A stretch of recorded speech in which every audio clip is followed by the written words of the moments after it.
이 시간에 앞뒤자 우리 인사하겠습니다. 사랑합니다. 축복합니다. 감사합니다까지 하겠습니다. 사랑합니다. 축복합니다. 감사합니다. 우리 지난 주일 어린이 주일 보내고 오늘은 어버이 주일로 지킵니다. 여러분, 이 시대를 살아가는 어르신들, 그 옛날 시대에 참으로 힘드셨지요. 힘드셨는데 그 힘듦을 어떻게 참으셨습니까? 한마디로 말하면 어려운 시절 아마 참아내셨다라는 말로서 대체할 수 있겠습니다. 어려움을 감수하면서 그렇게 살아오셨는데요. 자녀들을 낳으시고 기르면서 자식이라서 참고, 부모라서 참고, 자식 되어서 참고, 부모님이기 때문에 참고, 그렇게 참으면서 아마 오셨을 것입니다. 그럼 만약 참지 않았다면 어떻게 됐을까요? 참지 않았다면 우주는 아마 폭발하고 없을 겁니다. 참지 않았다면, 당한 그대로 다 되돌려 갚아 주었다면 나도 없고 너도 없고 세상도 없고 미래도 없고 자식도 없고 부모도 없고 아무 것이 남은 것이 없을 겁니다. 그런데 참고 또 참고 감수하면서 살아오셨기 때문에 지금 우리가 있고 자녀들이 있고 우리가 살아가는 이 현실에 복을 누리면서 살아가고 있다는 겁니다. 여러분, 예수님께서도 핍박을 받으셨죠. 그리고 초대교회 성도들도 박해를 받으면서 살아갔습니다. 그들에게 주어진 박해, 핍박들 받은 그대로 다 갚았다면 이런 구원은 없을 텐데, 예수님께서는 핍박을 참으시고 초대교회 성도들이 참았기 때문에 그들의 신앙이 이어져서 오늘 우리에게 이 땅 가운데 선교사님들이 와서 주의 몸된 교회가 세워지고 지금 우리가 믿음 생활을 하고 있다라고 하는 겁니다. 결과들이 많이 있는데요. 여러분, 예수님께서 왜 참으셨는지, 신앙의 선진들, 믿음의 성도들이 왜 참았는지, 무엇을 바라보고 참았는지, 또 그들이 분명하게 알지 못했다 할지라도 하나님께서는 그들의 인내를 통하여서 무엇을 이루려고 했는지, 여러분 오늘 말씀을 함께 나누면서 은혜의 시간 되시기를 주님의 이름으로 축복합니다. 베드로전서 1장 1절 말씀에 이렇게 기록합니다. 예수 그리스도의 사도 베드로는 본도, 갈라디아, 갑바도기아, 아시아, 비두니아에 흩어진 나그네에게 편지를 쓴 것이 베드로 전서입니다. 본도, 갈라디아, 갑바도기아, 아시아, 비두니아는 지금의 튀르키예, 터키 북부 지역에 위치해 있는 작은 마을들, 소도시들인데 사도 베드로가 사역했던 곳과는 중첩되지 않는 곳으로 그렇게 되어져 있습니다. 오늘 편지를 받아보는 흩어진 나그네라고 되어져 있는데, 실질적으로 편지를 받는 믿음의 성도들은 그들의 사회적 지위가 나그네처럼 권력층이 아니라 소외계층이었을 것으로 그렇게 추측합니다. 이들은 사회적으로 낮은 위치 때문에 받는 핍박이 있었지요. 불합리한 대우를 받으면서 살아가고, 예수 믿는 것 때문에 불이익을 당하면서 핍박을 받으면서 살아가고 있으니까 그들의 고난은 이중 삼중고를 겪으면서 살아갔습니다. 그렇게 힘들게 믿음 생활하고 있는, 살아가고 있는 그들의 형편과 처지를 알고 있는 사도 베드로가 펜을 들어서 그들을 위로합니다. 그들을 격려합니다. 그들을 권면하는 말씀이 오늘 우리가 읽은 베드로 전서의 말씀이라는 겁니다. 그의 구체적인 내용이요, 오늘 말씀의 13절에 보니까 그리스도인으로서 열심히 선을 행하면 누가 해하겠느냐라고 말하면서 너희들이 지금 선하게 살아가는, 그리스도인의 본분으로 살아가는 그 삶의 행위들을 포기하지 말라. 누가 해하겠느냐라고 말합니다. 정말로 해하지 않았을까요? 정말로 박해가 없을까요? 박해가 있었는데 이 박해는 육체의 박해라는 것이죠. 그 속에 숨겨진 선의 본질, 선한 마음은 결코 깨뜨릴 수 없다는 사실, 해할 수 없다는 사실을 증거해 주면서 권면하고 있는 겁니다. 14절 말씀에 보니까요, 베드로는 의를 위하여 고난을 받는 자는 복이 있다라고 말합니다. 여러분, 어디서 많이 들어본 말씀이죠. 마태복음 5장 10절 말씀에 예수님께서 무리들과 제자들에게 팔복선을 하시는 말씀 중에 하나이죠. 의를 위하여 박해를 받는 자는 복이 있나니 천국이 그들의 것임이라. 할렐루야. 의를 위하여 박해를 받는 너희들, 천국이 너희의 것이다 라고 예수님께서 선포했던 그 말씀을 가장 가까이에서 들었던 자 베드로가 예수님께서 하셨던 말씀 그대로 오늘 고난 중에 있는 그 터키 북부 지역의 소도시 살고 있는 믿음의 성도들을 향하여서 의를 위하여 고난받는 너희들 복이 있도다라고 말씀합니다. 그들을 격려하고 있는 겁니다. 15절의 말씀에 보니까요, 너희를 박해하는 자들이 너희들의 가진 소망에 대해서 질문할 때가 있을 것인데 그 질문에 대하여 대답하기 위해서 늘 준비하라 라고 격려합니다. 16절 말씀에는 선한 양심을 가지고 선을 행하는 것이 오히려 박해하는 그들을 부끄럽게 하는 것이다, 그들을 이기는 것이라는 겁니다. 내가 선한 양심, 선한 행함으로 말미암아 그들에게 나가는, 그렇게 대응하는 것이 그들을 이기는 것이라고 용기를 줍니다. 17절 말씀에 선을 행함으로 고난받는 것을 당연하다고 말합니다. 그럼 고난은 선을 행하는 사람도 고난받고 악을 행하는 사람도 고난을 받는데, 악을 행하는 것이 아니라 선을 행하면서 고난받는 자가 더 복이 있다라고 말씀하는 겁니다. 18절 말씀에 보니까요, 예수님께서도 그리스도께서도 참고 불의한 자를 위해서 죽으셨다는 것이죠. 그리고 부활하셨다는 겁니다. 그리고 예수님께서 19절에 부활하신 예수님이 옥에 있는 영들에게까지 가셔서 선포했다는 겁니다. 그에 대한 모든 총체적인 증거, 그의 모든 증거의 말씀이 바로 옛 시대에 있었던 20절에 노아도 그렇게 참고 방주를 지으면서 물에서부터 구원을 받았다라고 말합니다. 21절에 보니까요, 이 예수님의 부활과 노아 방주의 사건을 연결하지요. 물이 방주를 띄워서 구원하는 것처럼 물은 세례라고 그렇게 말합니다. 그리고 마지막 22절에 참으시고 부활로 구원을 이루시고 승리하신 그 예수 그리스도께서 하나님 보좌 우편에 앉아 계시면서 천사와 권세와 능력과 그 모든 것들에 대해서 다 섬김받는 복종하였더라 라고 말씀하고 있는 겁니다. 여러분, 그러니까 성도는 박해를 받는다는 겁니다.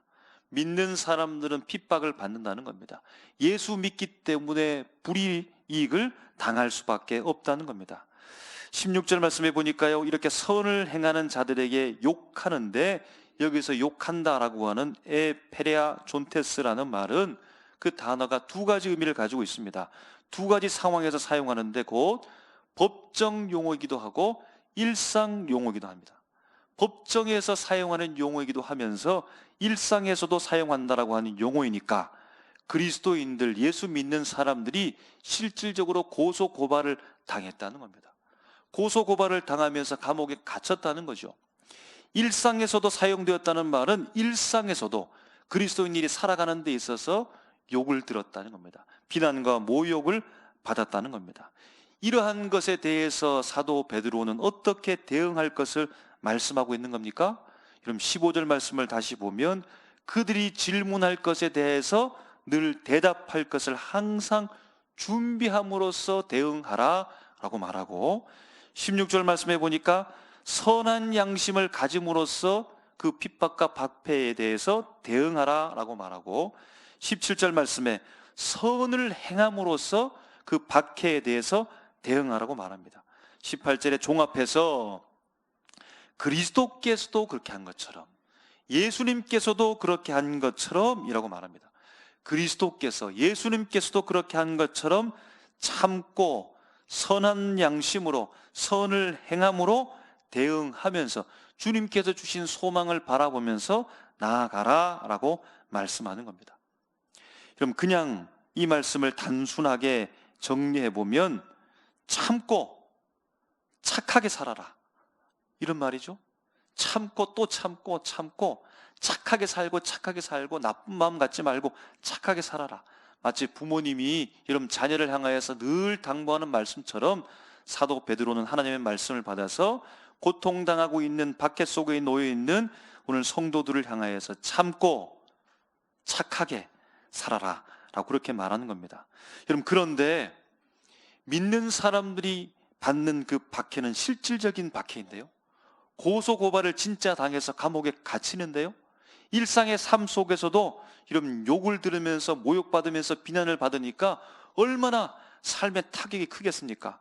그들이 받는 타격은 너무나 큰데, 그런데 대응하라고 하는 이 대응의 방법은 너무나 단순하니까 여러분 이것이 과연 될 수 있겠습니까? 여러분 오늘 말씀에서 특별히 우리가 주목해야 될 말씀은 18절 말씀에 그리스도께서도 라는 말입니다. 그리스도께서도 무슨 말입니까? 그리스도께서도 그렇게 사셨다는 겁니다. 그리스도께서도 공생의 삶 속에서 그렇게 사셨다는 겁니다. 정말 예수님도 그렇게 사셨을까요? 정말 예수님도 그런 모습으로 사셨을까요? 여러분 한번 확인해 보시기 바랍니다. 예수님께서 공생의 삶 가운데 최종 목적지 십자가에 못 박혀 돌아가셨는데 여러분 죄목이 무엇입니까? 예수님 십자가 위에 편말이 있죠. 거기에 뭐라고 적혀 있습니까? 나사렛 예수 유대인의 왕. 유대인의 왕이라고 하는 것은 그 땅 그날의 사람 백성들을 동요하고 소동케 하면서 정치범이 되어져서 폭동을 일으킬까 봐 정치범이 되어져서 로마 법정의 판결을 받고서 십자가에 못 박혀 죽으셨다는 겁니다. 그렇게 예수님은 법정 고발을 받고서 십자가에 못 박혀 사형수로서 목숨을 잃었다는 겁니다. 예수님의 일상의 삶은 어떨까요? 예수님께서 기적을 베풀고 놀라운 능력의 말씀을 하니까 사람들이 다 벌벌 떨고 그렇게 대적하는 사람들이 한 명도 없었을까요? 그렇지 않습니다. 가깝게는 가족이, 가깝게는 친척이 예수님을 향하여서 미쳤다. 그래서 예수님께서 사역을 막 하고 계시는데 잡으러 오기도 합니다. 고향으로 가니까 우리 고향 사람 왔다고 이렇게 반겨주는 것이 아니라 배척을 해버립니다. 저 사람 목수의 아들이 아니냐? 목수의 아들밖에 되지 않는데 지금 뭐하고 있냐 하면서 배척해버립니다. 사람들이 호시탐탐 고발하려고 합니다. 호시탐탐 살해 위협을 가합니다. 할 수만 있으면 돌로 쳐서 죽이려고 한다는 겁니다. 이 일은 실제적인 일이었고 매 위기 때마다 예수님께서 탈출하셨습니다. 여러분 이러한 공생의 삶 속의 법적 조치와 고발과 고소 사건, 살해 위협 속에서 예수님께서는 어떻게 대응을 하셨을까요? 어떻게 반응을 하셨습니까?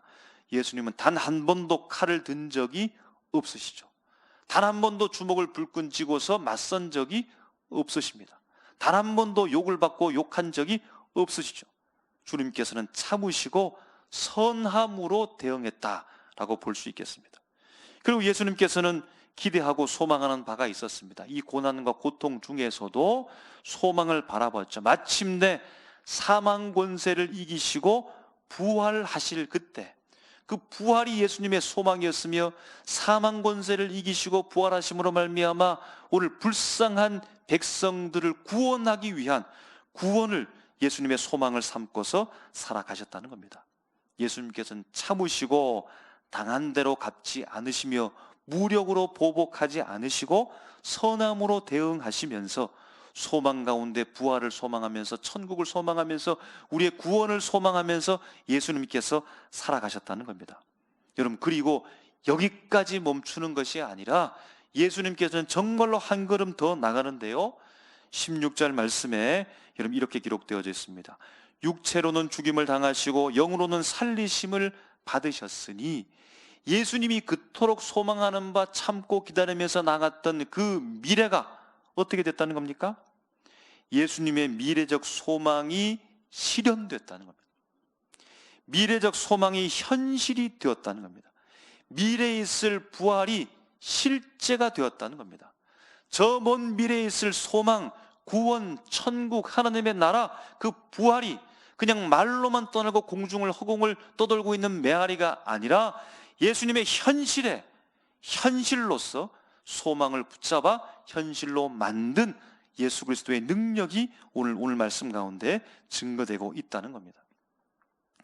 그리고 그 부활로서 실현된 그 소망의 힘이 어디까지 뻗친다는 겁니까? 오늘 본 말씀에 말하죠. 19절 말씀에 보니까 그가 또한 영으로 가서 옥에 있는 영들에게까지 선포했다는 겁니다. 예수의 부활 소식과 그 감격과 그 부활의 파워가 지옥으로까지 가서 음부로까지 가서 영들에게 선포했다라는 겁니다. 여러분 선한 양심이 뭘까요? 선한 행동이 무엇일까요?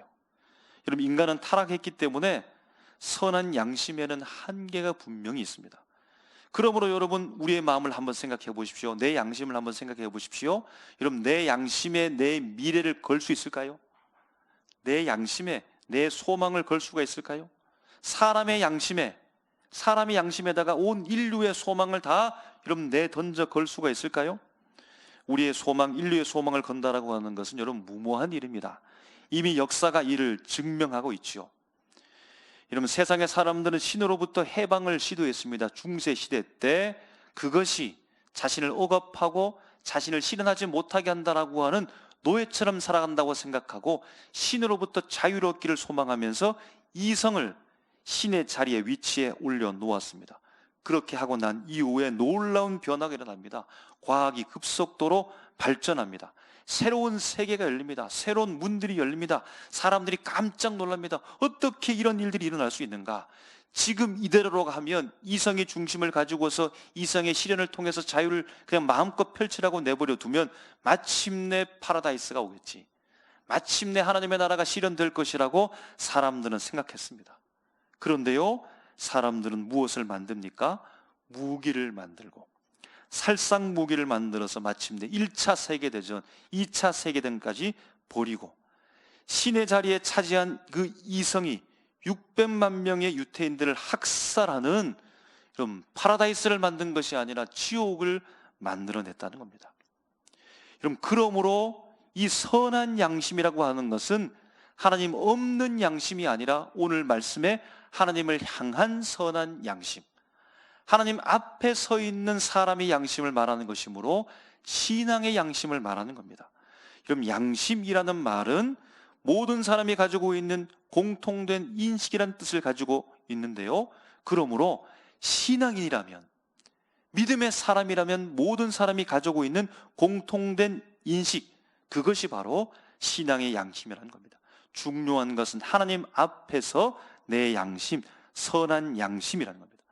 하나님 앞에서 갖는 모든 사람들이, 믿음의 사람이 갖는 그 공통된 인식이, 그 선한 양심이 이런 무엇을 이루었다는 겁니까? 소망을,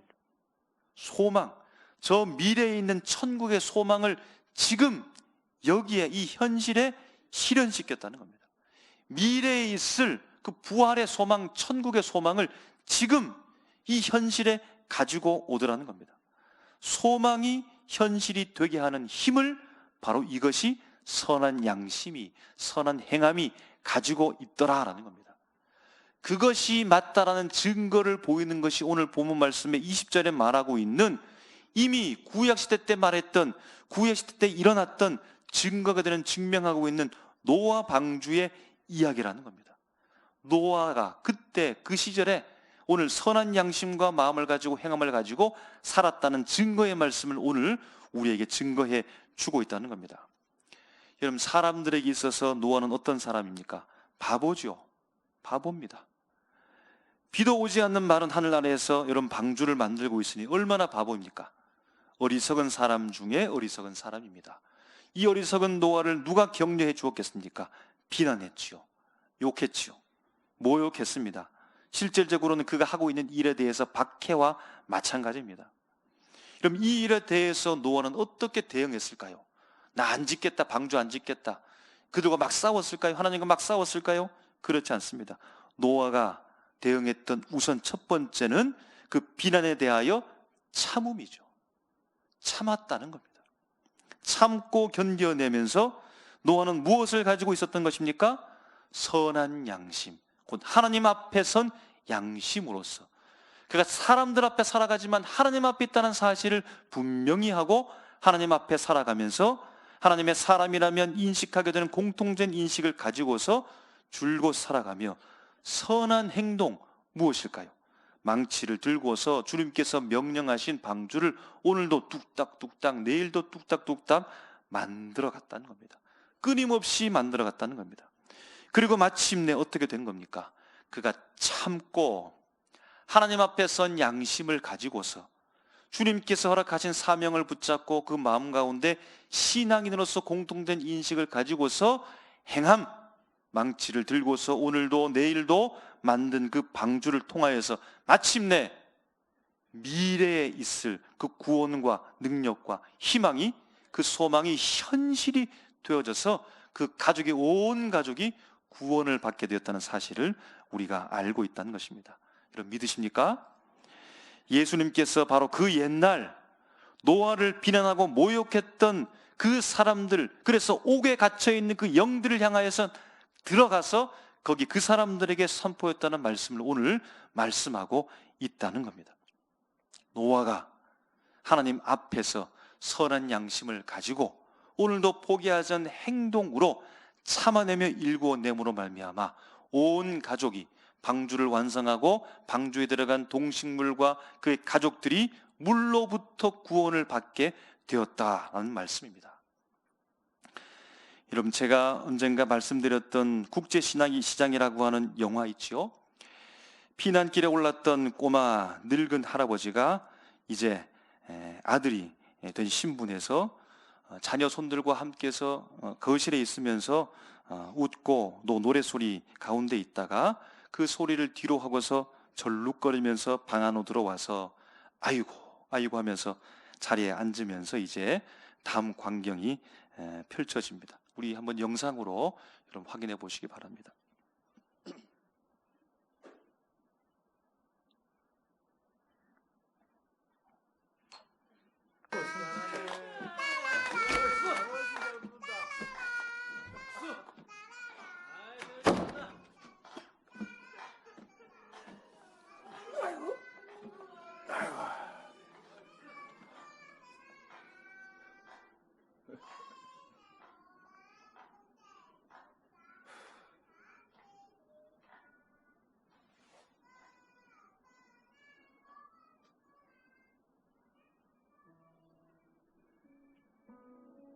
아버지,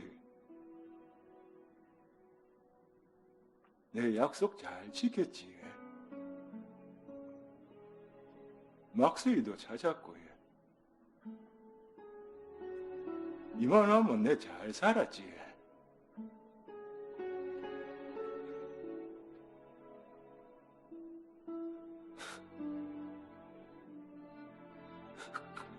근데 내 진짜 힘들었거든요.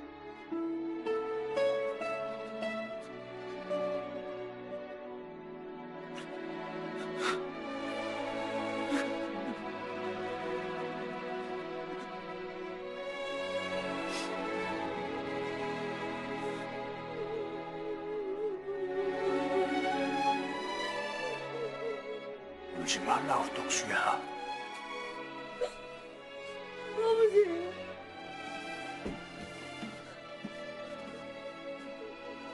그래. 네 얼마나 세게 고생했는지 다 안다. 내가 너한테 영 고맙다. 내 못한 거 네가 잘해줘서 진짜 고맙다. 아버지. 아버지가 되게 보고 싶었습니다.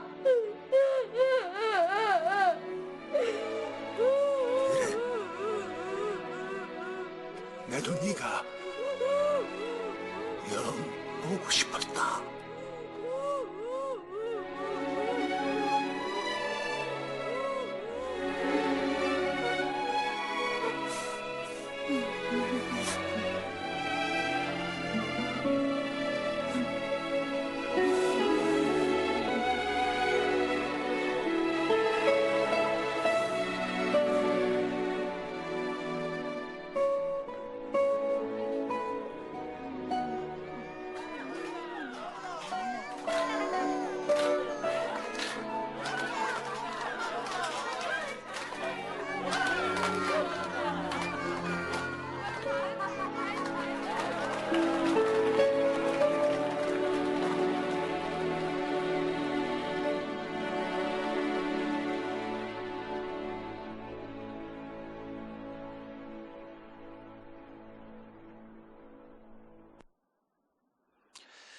우리 할아버지 할머니들, 아버지 어머니들 진짜 고생 많으셨지요? 힘드셨지요?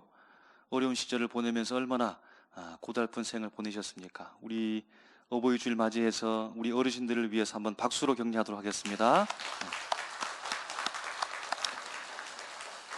영화에 나오는 한 장면이지만 이 아들은 어떻게 살았습니까? 자신을 힘들게 하는 현실에 주어진 고난 속에서도 참았죠. 참고 보이지 않는 아버지를 생각하면서 아버지가 마지막 말을 남겼던 네가 가장이다, 네가 가정을 책임져야 된다라고 하는 이 마음을 가지고서 행동으로 옮겨서 그 결과가 무엇입니까? 자녀들의 웃음소리가 아니겠습니까? 그리고 비추어진 도시 세계를 보면서 발전된 이 나라를 암시하고 있다고 볼 수 있겠습니다.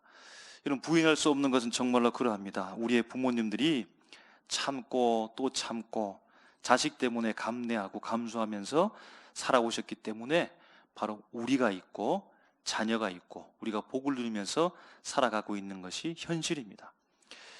여러분, 나이 많은 사도 바울도 아들과 같은 디모데에게 이렇게 말합니다. 디모데후서 4장 7절 8절 말씀에 나는 선한 싸움을 싸우고 나의 달려갈 길을 마치고 믿음을 지켰으니 이제 후로는 나를 위하여 의의 면류관이 예비되었으므로 주 곧 의로우신 재판장이 그날에 내게 주실 것이며 내게만 아니라 주의 나타나심을 사모하는 모든 자에게 도니라 라고 말하고 있습니다.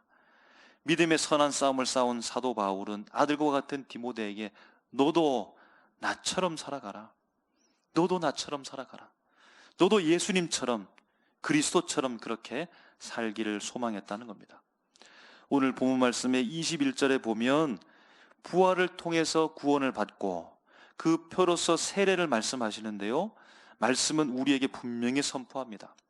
그 구원의 표인 세례가 우리의 육체를 깨끗하게 하는 것이 아니라 무엇을 주려고 한다는 겁니까? 선한 양심을 가지게 하려고 한다는 겁니다. 네가 세례를 받고 예수를 믿고서 그리스도인 되며 살아가는 그것은 네 육체가 깨끗함을 받는 것이 아니라 네 육체의 평안함을 얻고 육체의 복을 얻고 살아가는 것이 목적이 있는 것이 아니라 선한 양심, 하나님 앞에서 살아가게 하는 것을 목적하고 있다는 겁니다. 여러분, 우리 예수 믿는 이유가 무엇입니까? 육체적 복도 물론 우리가 더불어 받기를 원하고 있겠지만 우리가 하나님 앞에 살아갈 수 있도록 예수 믿는 이유가 바로 거기에 있는 것이고, 우리가 어떻게 예수 믿는 것을 통하여서 받게 되어지는 부당한 이익들, 고난과 박해들을 어떻게 견뎌갑니까? 하나님 앞에 있기 때문에, 하나님 앞에 있는 양심을 우리에게 주셨기 때문에 그 선한 양심을 가지고서 포기하지 않고 보이지 않는 하나님 앞에서 선한 행동을 통하여 오늘도 참아내고 주의 방법으로 그렇게 나아가 마침내 어떻게 되는 겁니까? 구원이 현실이 되고 천국이 지금 천국이 되고 주께서 허락하신 부활의 놀라운 역사가 지금 역사가 된다는 겁니다. 예수 그리스도의 그 부활 사건을 통하여서 부활의 능력과 파워가 옥으로 가서 옥에 있는 영들에게 음부의 권세를 파하면서 거기에 선포했던 것처럼, 여러분, 이 땅의 현실을 한번 생각해 보십시오. 전쟁 이후에 폐허로 변했던 이 땅에 그럼 예수 믿는 사람들의 믿음을 가지고서 보이지 않는 하나님의 그 앞에서 선한 양심과 선한 행동을 통하여 이 척박한 땅을 일구어내고, 우리 삼일교회도 마찬가지입니다. 이 척박한 땅 가운데 예수 복음을 심고 주의 몸된 교회를 세운 것이 아니겠습니까? 무엇으로 한 겁니까? 참고 또 참고 인내하며 선한 양심을 가지고 하나님 앞에서 오늘도 나무망치를 들고서 뚝딱뚝딱 그렇게 만들어 구원의 방주를 삼아서 수많은 영혼들을 구원해 내고 있다는 사실입니다. 여러분, 그 사명을 오늘 우리가 감당할 차례입니다. 여러분, 어버이 세대가 그 삶을 감당했고 이제 자녀 세대가 감당할 차례입니다. 우리가 여러분 어떻게 살아가야 되겠습니까?